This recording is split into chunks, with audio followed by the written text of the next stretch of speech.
নমস্কার সবাইকে। আশা করি সবাই খুব ভালো আছো। আমার আগের ভিডিওটা স্ট্রেস রিলেটেড পার্ট 1 ছিল, যাতে আমি স্ট্রেস কী কারণে আমাদের শরীরে আসতে পারে, আমাদের মনে আসতে পারে, সেই নিয়ে আলোচনা করেছি।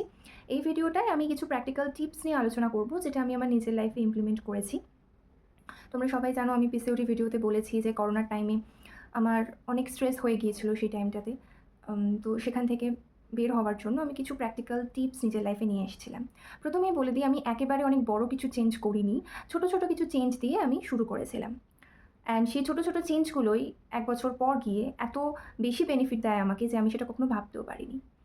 প্রথম যে চেঞ্জটা করেছিলাম সেটা হচ্ছে, আমি মাইন্ডফুল যোগা করতে স্টার্ট করি। প্রপার ইনহেলেশন অ্যান্ড এক্সহেলেশন এর সাথে, প্রপার পশ্চারের সাথে আমি যোগা করতে স্টার্ট করি। আর আমি যেটা সবচেয়ে বেশি জোর দিয়েছিলাম সেটা হচ্ছে, কোনো পশ্চার ধরে রাখার উপর আমি জোর দিয়েছিলাম। প্রথমে ডাইনামিক মুভমেন্ট অ্যান্ড তারপরে সেই পশ্চারটাকে ধরে রাখা কিছুক্ষণ। বেশিক্ষণ নয়, ৩০ সেকেন্ড বা ৪০ সেকেন্ড। এমন কোনো পশ্চার হলো যেটা আমার স্ট্রেংথ বিল্ডিংয়ে হেল্প করবে, যেমন প্ল্যাঙ্ক হলো, পুশ আপ হলো, আম বা স্কোয়াট হলো, ওয়াল স্কোয়াট এই ধরনের, বা মালাসন এই ধরনের যে এক্সারসাইজ ইয়োগা পোজগুলো হয়, সেগুলো আমি একটু বেশিক্ষণই ধরে রাখতাম।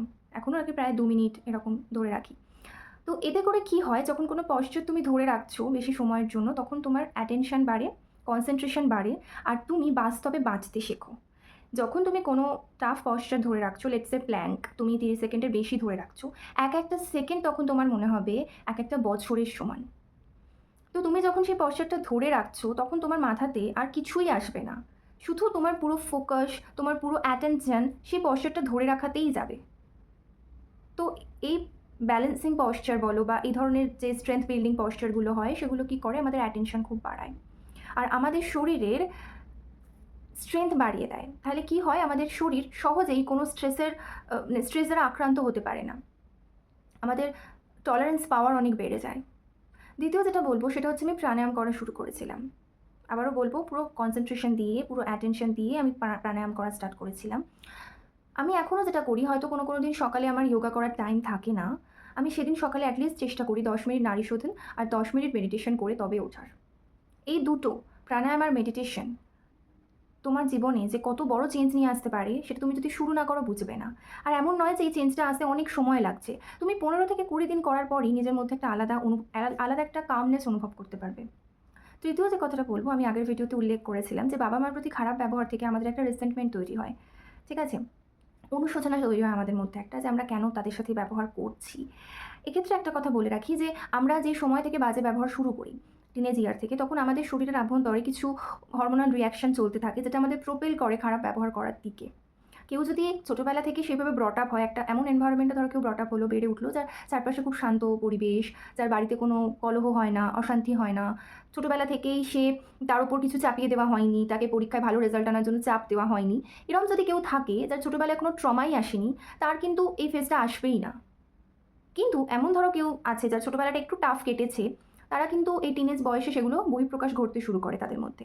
বাবা মার সাথে একটু মতের অমিল হলে, অথবা একটু নাম্বার কম কম আনলে বাবা মা যখন কিছু বলে, বা বাইরে বন্ধুবান্ধবদের মেশার সাথে যখন বাবা মা কিছু বারণ করে আমাদের, সেই সময়গুলোতে আমরা রাগে ফেটে পড়ি, তাদেরকে অযথা কথা শোনাই, অনেক সময় অপমানও করে ফেলি। তো এই জিনিসগুলো যখন আমরা ২৩-২৪-এর কোঠায় ঢোকা শুরু করি, তখন আমাদের মধ্যে একটা অনুশোচনা ক্রিয়েট করে। রাইট? তো এটা থেকে বাঁচার অ্যাজ সাচ কোনো উপায় নেই। তোমাদের আগে থেকে কেয়ারফুল হতে হবে একটু। দ্বিতীয় যে ব্যাপারটা আমি করেছিলাম সেটা বলতে পারি। আমি যখন থেকে বুঝতে শুরু করেছিলাম যে এই জিনিসটা আমার মধ্যে স্ট্রেস ক্রিয়েট করছে, আমার মন খারাপ করে দিচ্ছে, তখন থেকে আমি সেই জিনিসটা থেকে নিজেকে দূরে রাখতে শুরু করি। নিজের রাগ কমানোর উপর নজর দিই। সবকিছু অতটা মাইন্ডে নেওয়া বন্ধ করে দিই। প্লাস আমি আরেকটা যেটা করেছিলাম সেটা হচ্ছে, আমার যখনই মনে হতো আমি খারাপ ব্যবহার করেছি, আমি সঙ্গে, সঙ্গে স্ট্রেট অ্যাওয়ে গিয়ে সরি বলে দিতাম। তাই তোমরাও এটা চেষ্টা করো, নিজের ইগোটাকে একটু দূরে সরিয়ে রেখে স্ট্রেট গিয়ে সরি বলে দাও। তারপর তাদের রিপ্লাইটা শোনো। তোমার নিজেই মনে হবে হাউ স্পেশাল ইউ আর। আমি যখন আমার মাকে প্রথম গিয়ে সরি বলেছিলাম চেঁচানোর জন্য, আমার মা তখন বলেছিল এটাই, যে এরকম তো কত হতে থাকে, আমিও তো ছোটোবেলায় তোকে কত বকেছি, মেরেছি, তখন কি আমি তোকে সরি বলেছি? এখন তুই বলেছিস, আমার ভালোর জন্যই বলেছিস, ঠিক আছে, আমি অত কিছু মনে করিনি। কিন্তু নিজের মাথাটাকে একটু শান্ত করার চেষ্টা কর। তারপরে আরেকটা যেটা, সেটা হচ্ছে সোশ্যাল বার্ডেনের কথা, যেটা আমি বলেছিলাম লোকে কী বলবে। এক্ষেত্রে আমি একটা কথা বলে রাখি, যে জীবনের প্রতিটা পদে তুমি ক্রিটিসিজম পাবে। এমন খুব কমজনই আছে যাদের ভাগ্য খুব ভালো, যারা কখনো লাইফে ক্রিটিসিজম পায়নি। লেটস সে আমি যদি ইউটিউব স্টার্ট করার কথা বলি, আমি যখন ইউটিউব স্টার্ট করেছিলাম, তখন আমি এটা ভাবতেই আমার ২ মাস চলে গেছিলো যে আমি ইউটিউব স্টার্ট করবো। আমার কাজিনরা কী বলবে, আমার নেইবাররা কী বলবে, আমার রিলেটিভরা কী বলবে, দেখো ইউটিউব স্টার্ট করেছে, বলবে ঢং করছে। যদিও আমি ইউজফুল ইনফরমেশনই শেয়ার করছি, তাও তারা এসব কথা বলবে। তো আমি যেটা করেছিলাম সেটা হচ্ছে কি, আমি প্রাইভেট রেখেছিলাম জিনিসটা। আমি এখনও প্রাইভেটই রেখেছি।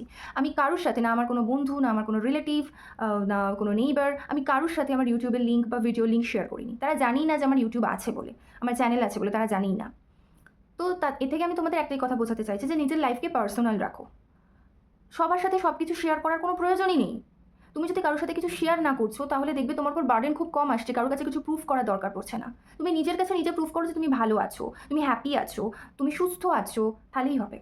কারোর কাছে কিছু প্রুফ করার দরকার নেই। তাই নিজের লাইফটাকে পার্সোনাল রাখার চেষ্টা করো, যতটা পারো পার্সোনাল রাখো। হ্যাঁ, তাই বলে কি কারোর সাথে কথা না শেয়ার করলে তো আমরা প্রায় দমবন্ধ হয়ে যাবো না? সেজন্য আমি কিছু টিপস দিতে পারি তোমাদেরকে। সেটা হচ্ছে নিজের খুব ক্লোজ ফ্রেন্ড যারা আছে, যারা হয়তো কখনো জাজ করবে না, তাদেরকে বলতে পারো। সেকেন্ড যে জিনিসটা করতে পারো, যারা একদম ইন্ট্রোভার্ট, যাদের কোনো ফ্রেন্ড সেভাবে নেই, আমার মতো মানুষ যারা আছো, তারা জার্নালিং করতে পারো।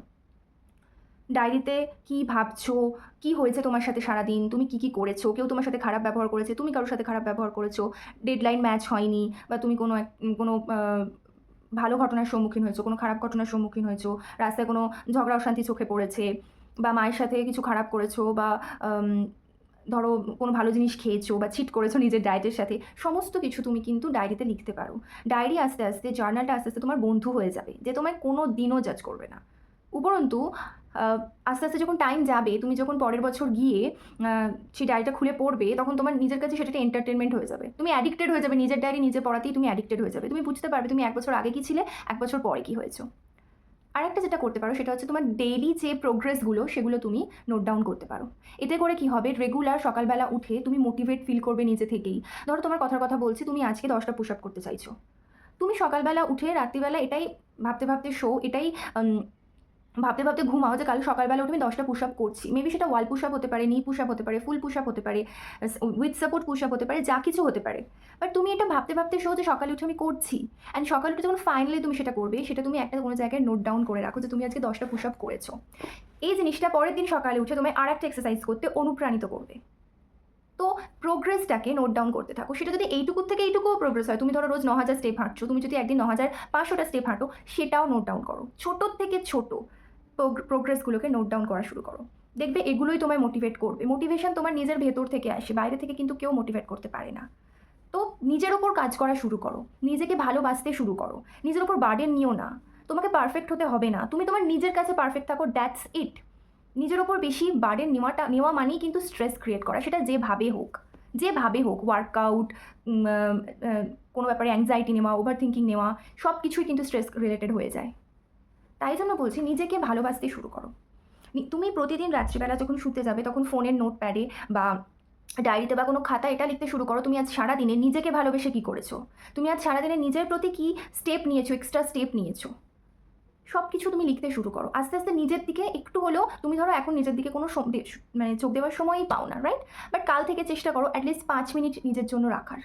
এই 5টা মিনিট তোমার লাইফে অনেক কিছু কন্ট্রিবিউট করবে, তোমায় আরও বেশি কিছু করতে এনার্জাইজ করবে, মোটিভেট করবে, রাইট? এগুলো তোমরা করতে পারো। আর একটা যেটা বলবো, রাতে ঘুমোনোটা খুব জরুরি। আমি আগের ভিডিওতে বলেছি তোমাদেরকে, তো ভিডিওটা চাইলে তোমরা দেখতে পারো, আমি লিঙ্ক ডেসক্রিপশনে দিয়ে দেবো। ঘুমটা খুব জরুরি, সেটা কিন্তু 8 ঘন্টা ঘুম হওয়া খুব প্রয়োজন। এই ছোটো ছোটো টিপসগুলো তোমরা লাইফে ফলো করতে পারো। আশা করি তাহলে তোমরা অনেক উপকৃত হবে। লাইফে খুশি থাকার দিকে ফোকাস করো। যদি স্যাডনেস লাইফে থেকেও থাকে, তাও খুশি থাকার দিকে ফোকাস করাটাই আমাদের উচিত। ঠিক আছে? তোমরা আমায় কমেন্ট সেকশনে জানাও আর কোন ব্যাপারে তোমরা ভিডিও দেখতে চাও। আর অবশ্যই কমেন্টে এটা লিখে জানিও যে তোমার লাইফে স্ট্রেস রিলিফ করার জন্য তুমি কী কী করেছো। ওকে? নমস্কার, সবাই খুব ভালো থেকো।